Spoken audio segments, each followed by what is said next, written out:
طرح اپنے ولیوں کو بھی اللہ کریم نے غیب کا علم عطا کیا، کشف سے، لقاء سے، الہام سے۔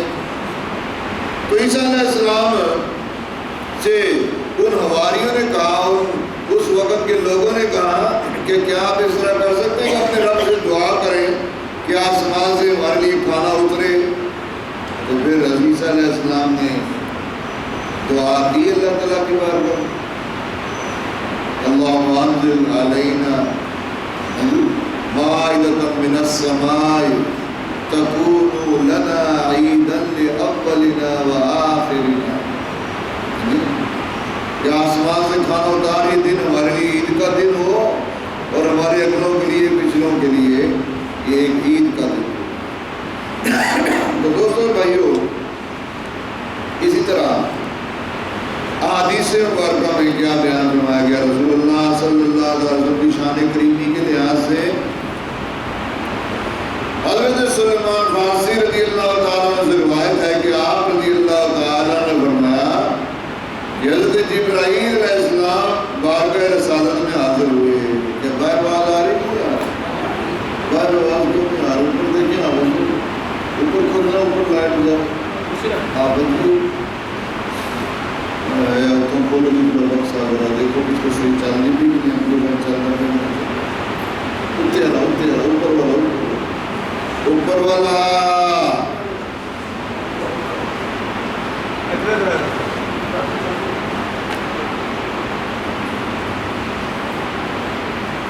اللہم صلی علی سیدنا مولانا محمد وآلہ وبارک وسلم علیہ کثیرا کثیرا کثیرا بباس جانتی ہے روز کنا ہو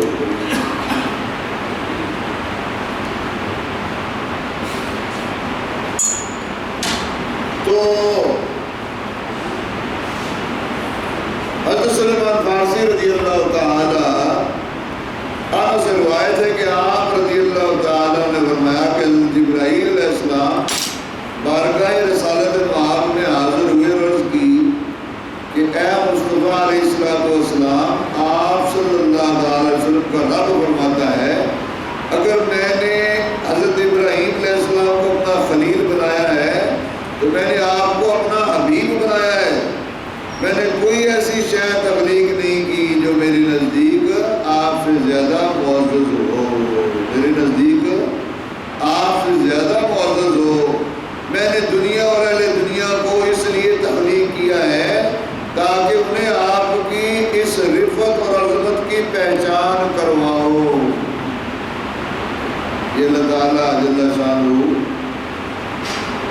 کا پیغام حضرت سلیمان فارسی رضی اللہ تعالیٰ روایت کر رہے ہیں کہ رسول اللہ صلی اللہ علیہ وسلم نے ارشاد فرمایا کہ میں نے آپ کو اس لیے پیدا کیا ہے کہ تاکہ آپ کی عزت، آپ کی رفعت، آپ کی عظمت لوگوں کے سامنے اس کا تعارف کرواؤں اللہ، اور جو میری بارگاہ میں آپ کو ہے۔ اگر میں آپ کو پیدا نہ کرتا تو میں دنیا کو ہی پیدا نہ کرتا۔ اس حدیث کو ابن اسحاق رحمۃ اللہ علیہ نے روایت کیا ہے۔ حضرت سلیمان فارسی رضی اللہ تعالیٰ عنہ کی روایت کو آگے بیان کیا۔ اور حدیث پاک میں کیا بیان فرمایا؟ حضرت ابو سعید خدری رضی اللہ تعالیٰ عنہ سے روایت ہے کہ آقا دو جہاں صلی اللہ علیہ وسلم نے ارشاد فرمایا اگر میرے پاس جبرائیل امین آئے، اچھا کیا فرمایا؟ حضرت ابو سعید خدری رضی اللہ تعالیٰ عنہ سے روایت ہے کہ آقا دو جہاں صلی اللہ علیہ وسلم نے ارشاد فرمایا کہ میرے پاس جبرائیل امین آئے اور عرض کی کہ آپ صلی اللہ علیہ وسلم کا رب فرماتا ہے کہ اے محبوب کریم صلی اللہ علیہ وسلم، کیا آپ جانتے ہیں کہ میں نے آپ کا ذکر کیسے بلند کیا ہے؟ تو میں نے کہا واللہ عالم، کہ اللہ ہی سب سے زیادہ جاننے والا ہے۔ حضرت جبرائیل علیہ السلام نے عرض کی اللہ تعالیٰ فرماتا ہے کہ جب میرا ذکر کیا جائے گا تو میرے ساتھ آپ کا ذکر بھی کیا جائے گا۔ اور اس روایت کو ابن حبان رحمۃ اللہ نے آگے صحیح حدیث سے بیان کیا ہے۔ حدیث ابو سعید خدری رضی اللہ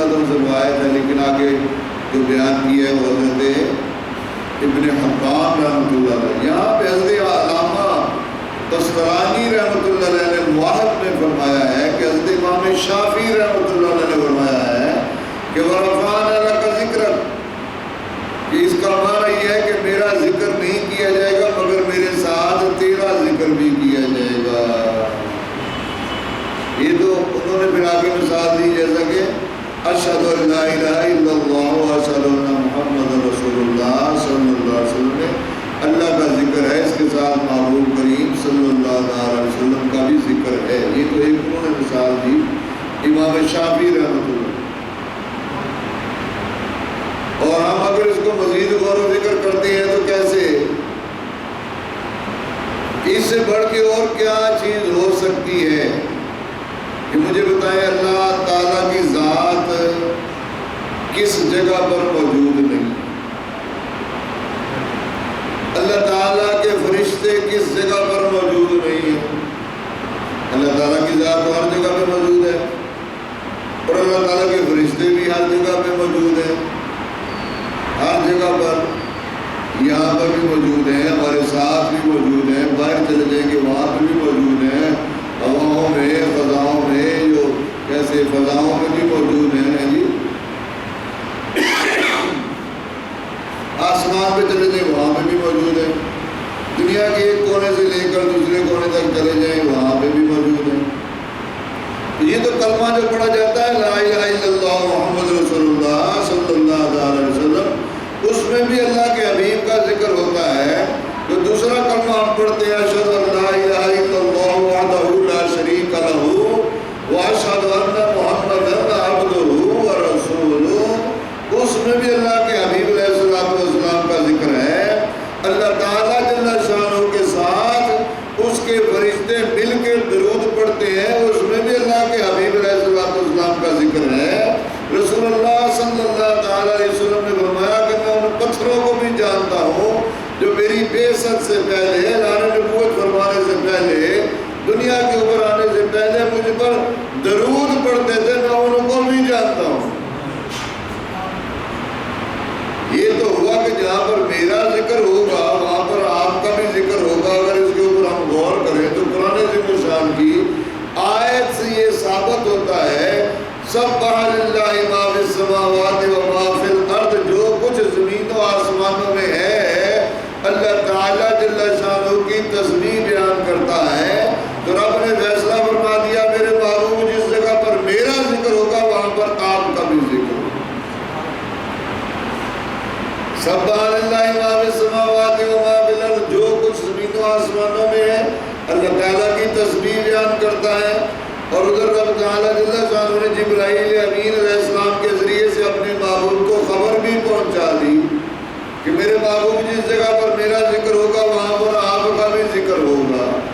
اب درخت بھی تسبیح بیان کر رہے ہیں، پتھر بھی اللہ کریم کی تسبیح بیان کر رہے ہیں، پرندے بھی اللہ کریم کی تسبیح بیان کر رہے ہیں، انسان بھی اللہ کریم کی تسبیح بیان کر رہے ہیں، جنات بھی اللہ کریم کی تسبیح بیان کرتے ہیں، اور حیوانات بھی اللہ کریم کی تسبیح بیان کرتے ہیں۔ پرندے چرندے ہر 7 لاکھ قسم کی مخلوق اللہ کریم کی تسبیح بیان کرتی ہے۔ تو فیصلہ یہ ہوا کہ محبوب جس جگہ پر آپ کا ذکر میرا ذکر ہوگا وہاں پر آپ کا بھی ذکر ہوگا۔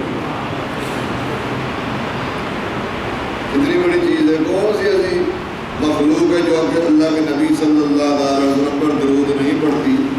اور اس سے پہلے حدیث پاک نے بیان فرما دیا حضرت سلیمان فارسی رضی اللہ تعالیٰ عنہ سے جو روایت کی گئی ہے کہ حضرت جبرائیل امین علیہ السلام بارگاہ رسالت میں حاضر ہوئے اور عرض کی اے مصطفیٰ صلی اللہ علیہ وسلم آپ کا رب فرماتا ہے، کون فرماتا ہے آپ کا رب فرماتا ہے کہ میں ابراہیم علیہ السلام کو اپنا خلیل بنایا ہے، اگر تو آپ کو میں نے اپنا حبیب بنایا ہے، اپنا محبوب بنایا ہے۔ اور میرے محبوب میں نے اس کائنات کو سجایا ہی اس لیے ہے کہ تاکہ لوگوں کو یہ پتہ چل جائے کہ آپ کو جو عزت اور مقام میری بارگاہ میں ہے لوگوں کو بتا دیں۔ کتنی بڑی چیز ہے، کتنی بڑی چیز۔ اور آج کیا ہے، آج افسوس کے ساتھ یہ سوس کے ساتھ یہ ہے کہ ادھر لکھ کے لگاتے ہیں جی ایک کڑوی کے ساتھ ایک کڑوی فری، وہ لائن لگی ہوتی ہے جناب، اور چاہے وہ کیمیکلی ملا کے ملاتے ہیں جی، پتہ چل جائے جی فلانی جگہ سے چینی 10 روپے سستی ہے، لمبی لائن لگی ہوئی، پتہ چل جائے جی اپنا ادرک جو ہے وہ 500 روپے کلو ہے، منڈی سے 200 روپے ملے گا، صبح فجر کے وقت اٹھ کے جناب جائیں گے، نماز نہیں پڑھیں گے، منڈی کے ادرک لینے جائیں گے، ہے کہ نہیں؟ اس طرح مخلوق میں مجھے بتائیں، انسانوں میں ہے کہ جہاں کہیں سستی بھی چیز ملتی ہے بھاگتے ہیں غریب والے۔ اللہ اکبر۔ اللہ کے حبیب علیہ السلام کو معاذ اللہ اتنا ہی غافل ہو گئے لوگ اللہ کے حبیب علیہ السلام کی شان سے کہ اللہ تعالیٰ فرما رہا ہے کہ حبیب اگر میں آپ کو پیدا نہ کرتا تو کائنات کی چیز کوئی چیز پیدا نہ کرتا۔ لوگوں نے نبی صلی اللہ علیہ وسلم کی عظمت کو، مقام کو، رفعت کو پہچانا ہی نہیں۔ آج کسی ڈاکٹر حکیم کی بات تو مان لیتے ہیں لیکن رسول اللہ صلی اللہ علیہ وسلم کی بات نہیں مانتے۔ کیوں نہیں مانتے؟ اس کے پیچھے شیطان لعین ملعون ہے جو کہ بندے کے اندر وسوسے پیدا کرتا ہے۔ تو پھر اس دشمن کا، اس بڑے دشمن کا مقابلہ کیا، جو چیز وہ شیطان ملعون کہتا ہے اس سے بندہ اس کو رد کرے، اس کو ختم کرے، ہے جی، اور رسول اللہ صلی اللہ علیہ وسلم کی بات کو مانے۔ اللہ اکبر۔ تو کیا ارشاد فرمایا کہ جس جگہ پر میرا ذکر ہوگا، حبیب آپ کا بھی ذکر ہوگا، تو 7 لاکھ قسم کی مخلوق جو ہے وہ رسول اللہ صلی اللہ علیہ وسلم کی ذات گرامی پر درود پڑھتی ہے۔ جہاں پر اللہ کا ذکر کرتی ہے وہاں پر اللہ کے حبیب پر درود بھی پڑھتی ہے۔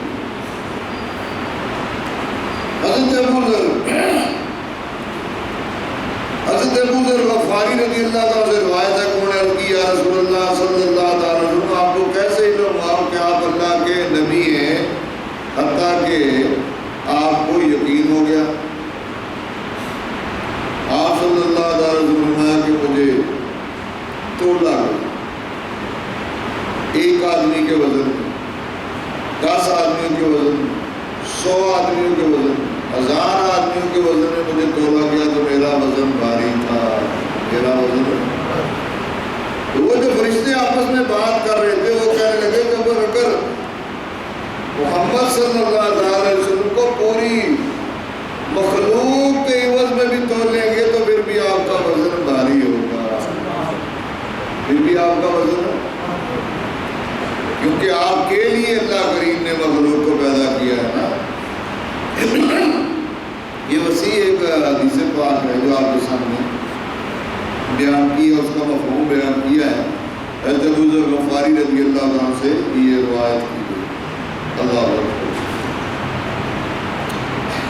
حضرت عبد الرحمن بن حبلہ القلبی رضی اللہ تعالیٰ عنہ سے روایت ہے کہ رسول مکرم صلی اللہ تعالیٰ عنہ نے فرمایا کہ میں امی سچا اور پاک باز نبی ہوں۔ اب یہاں پہ امی کا معنی جو ہے جن کا کوئی استاد نہیں، دنیا کے اوپر کوئی استاد نہیں ہے، اللہ تعالیٰ جل شانہ ہوئی آپ کو پڑھانے والا ہے، آپ کو سکھانے والا ہے، اور آپ اللہ کے وزن سے ہی لکھنے والے ہیں۔ لیکن بہت سارے بدعقیدہ لوگ درود ہی صرف کیا پڑھتے ہیں، اللہم صلی علی سیدنا مولانا، وہ مجھے سیدنا مولانا بھی نہیں پڑھتے، اللہم صلی علی محمد النبی الامی وعلی آلہ وبارک وسلم۔ امی کا معنی یہاں پہ یہ لیتے ہیں معاذ اللہ کے ان پڑھ۔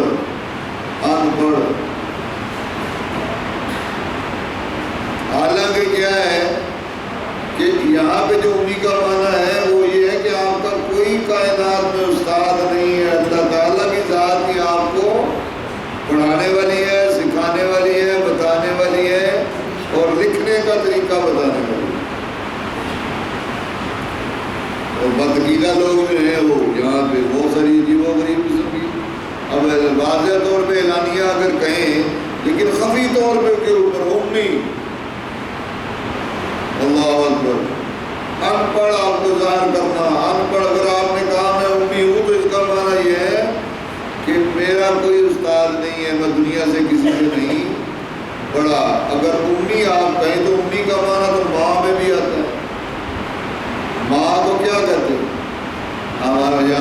جی کہتے ہیں عربی میں فداکا امی و ابی یا رسول اللہ صلی اللہ علیہ وسلم، یا رسول اللہ میرے ماں باپ آپ پر قربان دو۔ امی کا معنی کیا؟ ماں کے معنی میں بھی آتا ہے۔ اور ماں کیا ہے؟ ماں وجہ تخلیق انسانیت ہے، وجہ تخلیق ایک ماں حضرت اماں حوا سے ارب ہار لوگوں کی آگے نسل پیدا ہوئی ہے کہ نہیں ہوئی؟ ارب ہار لوگ پیدا ہوئے ہیں کہ نہیں؟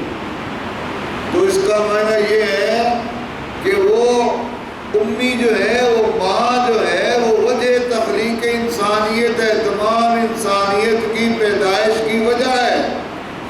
اور یہ جو امی ہے یہ وجہ تخلیق کائنات ہے، وجہ تخلیق کائنات ہے کہ اللہ کریم نے آپ کو پیدا فرمایا تو کائنات کو پیدا فرمایا، اگر آپ کو پیدا نہ فرماتا تو کائنات کوئی پیدا نہ ہوتا۔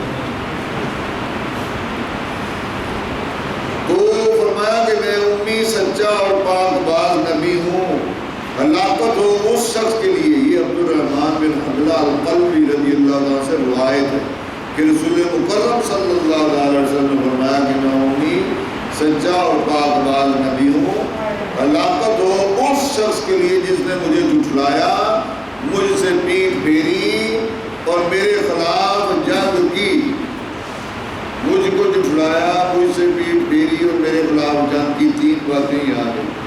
مجھ کو جھٹلایا تو پھر تو اعلانیہ طور پہ کافر ہو جائے گا۔ اب یہاں پہ کلمہ پڑھا جاتا ہے لیکن اللہ کے نبی سے پیٹھ پھیر لی ہے، کیوں جی؟ کیا بیان ہے؟ مسلمانوں نے دین سے پیٹھ نہیں پھیر لی، کمر منہ نہیں پھیر لیا۔ پیٹھ پھیرنا یعنی کہ اس کی طرف منہ کرنے کی بجائے اپنی پیٹھ پھیر لی، کمر کو پھیر لیا، منہ دوسری طرف کر، دین سے منہ موڑ کر دنیا کی محبت میں اپنا منہ کر لیا۔ کلمہ تو پڑھ لیا ہے، نہ نماز کا فکر، نہ سچائی کا فکر، نہ وعدے کو پورا کرنے کا فکر ہے جی۔ کلمہ تو پڑھ لیا، نماز بھی نہیں، کئی ایسے ہیں کہ روزہ بھی نہیں ہے، ایسے ہٹے کٹے، اتنا بڑا پیٹ، صبح 8 بجے چھولے لے کے آتے، مرغی کیا یہ شکر ہے، یہ شکر ہے، یہ شکر، یہ کیا بہانے ایسے؟ اللہ کی بارگاہ میں بہانے نہیں چلتے۔ اللہ کے حبیب علیہ السلام نے ارشاد فرمایا ہلاکت ہو اس شخص کے لیے جس نے مجھے جھٹلایا، مجھ سے منہ پھیرا اور میرے خلاف جنگ کی۔ اب مسلمان کیا نبی صلی اللہ علیہ وسلم کے خلاف جنگ نہیں کر رہا؟ بتائیں گا مسلمان ہے کلمہ پڑھنے والا، نہ خود نماز پڑھتا ہے، نہ دوسرے کو پڑھنے دیتا ہے، نہ اس طرف جانے دیتا ہے، اس جنگ میں نہیں آ رہا۔ کیوں جی؟ جو شراب بیچتے ہیں وہ کیا دین کی مدد کر رہے ہیں، اللہ کے نبی کی مدد کر رہے ہیں، اللہ کے نبی سے جنگ کر رہے ہیں، اللہ کے نبی کی مخالفت کر رہے ہیں؟ اللہ کے نبی نے فرمایا شراب حرام ہے اور وہ 10 بندوں کے اوپر لعنت فرمائی گئی ہے، اور مسلمان ہی ہیں جو دکانوں کے اوپر بیچتے ہیں۔ مسلمان نہیں، کلمہ پر نہیں پڑھتے۔ یہ سودی کاروبار کون کر رہا ہے؟ ہم غیر مسلموں کی تو بات نہیں کرتے، اپنے مسلمانوں کی بات کرتے ہیں نا۔ سود پہ پیسہ لینا دینا یہ کیا ہے؟ حالانکہ اللہ تعالیٰ فرماتا ہے میں اس کے خلاف اعلان جنگ کرتا ہوں، ہاں جی میرے ساتھ جنگ کرنے کے لیے تیار ہو جائے، ہاں جی۔ ہلاکت ہو اس شخص کے لیے جس نے مجھے جھٹلایا۔ اب اگر اعلانیہ نہیں جھٹلاتا تو خفیہ تو اس نے جھٹلا ہی دیا، خفیہ تو جھٹلا دیا نا۔ نماز کا کوئی فکر نہیں، روزے کا کوئی فکر نہیں، سود کا کوئی فکر نہیں، شراب کا کوئی فکر نہیں، وعدے کو پورا کرنا ہے نہیں کرنا، وعدہ جھوٹ چغلی بہتان یہ چل نہیں رہی معاشرے میں۔ تو یہ دین کے ساتھ مدد ہے یا دین کے خلاف ہے؟ یہ اللہ کے حبیب علیہ السلام نے فرمایا ان چیزوں سے بچو۔ جو بندہ نہیں بچتا وہ اللہ کے نبی کی مدد کر رہا ہے یا منہ پھیر رہا ہے؟ دین سے منہ پھیرا اس نے، شیطان کا ساتھ دیا۔ اللہ کے نبی نے فرمایا ہلاکت ہے اس بندے کی۔ یہ ایسے ڈرامے نہیں چل رہے، دین اسلام میں ڈرامہ نہیں ہے، نہ ہی یہ کوئی ایسے ہی فروئی باتیں ہیں، جنت ہے دوزخ ہے، یا یہ کوئی ایسے رافلی باتیں نہیں ہیں۔ اگر قبر کو جنت کے باغات میں سے ایک باغ کہا گیا ہے تو وہ جنت کے باغات میں سے ایک باغ ہے۔ اگر جہنم کے گڑھوں میں سے ایک گڑھا کیا کہا گیا ہے تو وہ جہنم کے گڑھوں میں سے ایک گڑھا ہے۔ اگر سانپ بچھو کا ذکر کیا گیا ہے تو وہ پھر ہے، اس طرح نہیں ہے کہ ایسے رافلی باتیں۔ اللہ کریم، اور یہ صرف خالی ڈرانے کے لیے بھی نہیں ہے، ڈر سمایا گیا ہے، لیکن یہ کہ خالی ڈرا دو جی، چلو جی ڈرا دو، خالی دبکا دو، ڈرا دو، دبکا مار دو، پیر مار دو، نہیں، اس طرح نہیں ہے۔ جو فرما دیا وہ اسی طرح ہے۔ ہونا ہلاکت ہو اس شخص کے لیے جس نے مجھے جھٹلایا، مجھ سے پیٹھ پھیری اور میرے خلاف جنگ کی۔ اس آدمی کے لیے بھلائی ہو جس نے مجھے پناہ دی، مجھ پر ایمان لایا، میری بات کی تصدیق کی اور میرے ساتھ مل کر جہاد کیا، میرے ساتھ مل کر۔ یہ اللہ کے حبیب علیہ السلام کا جہاد قیامت تک چلنا ہے۔ لوگوں نماز پڑھو، روزہ رکھو، قرآن پڑھو، دین پہ چلو، شیطان کے پیچھے نہ چلو، یہ جہاد ہے نا، یہ بھی جہاد ہے۔ ایک جہاد میدان جنگ میں کیا جاتا ہے، دشمن کے ساتھ، تلوار کے ساتھ، آج کل دوسرے اسلحے کے ساتھ کیا جاتا ہے۔ ایک جہاد ہے کہ اپنے نفس کے ساتھ کیا جاتا ہے۔ یہ اللہ کے حبیب علیہ السلام کا جہاد ہے۔ قیامت تک آنے والے لوگوں کو بتایا ہے کہ یہ جنت کا راستہ ہے، یہ دوزخ کا راستہ ہے، اس کی یہ سزا ہے، اس کی یہ سزا ہے، اس کی یہ اجر عظیم ہے، یہ اس کے انعامات۔ اب پھر بندہ اگر منہ موڑے گا، دین سے منہ موڑے گا، چھٹو نہیں چھٹو، چلتا ہی چلتا، ساری دنیا کھاتی، ساری دنیا کھاتی، ساری دنیا کھاتی، تو اس کا کیا دین اسلام میں یہ چیزیں جائز ہو جائیں گی؟ ابھی میلاد پاک منایا نا، مسلمانوں نے منایا نا، چلو جی جو بدعقیدہ ہے نہیں مناتے ہم تو انہیں کیا کہیں گے، وہ نہیں مانتے تو ابھی اس رحمت سے بھی معروم ہے۔ لیکن جنہوں نے منایا ہے، جنہوں نے سیلیبریٹ کیا ہے، جنہوں نے صحیح طریقے سے کیا ہے، سیلیبریٹ کیا ہے، محافل سجائی ہیں، قرآن پڑھا ہے، نعت خوانی ہوئی ہے، لنگر تقسیم ہوا، اللہ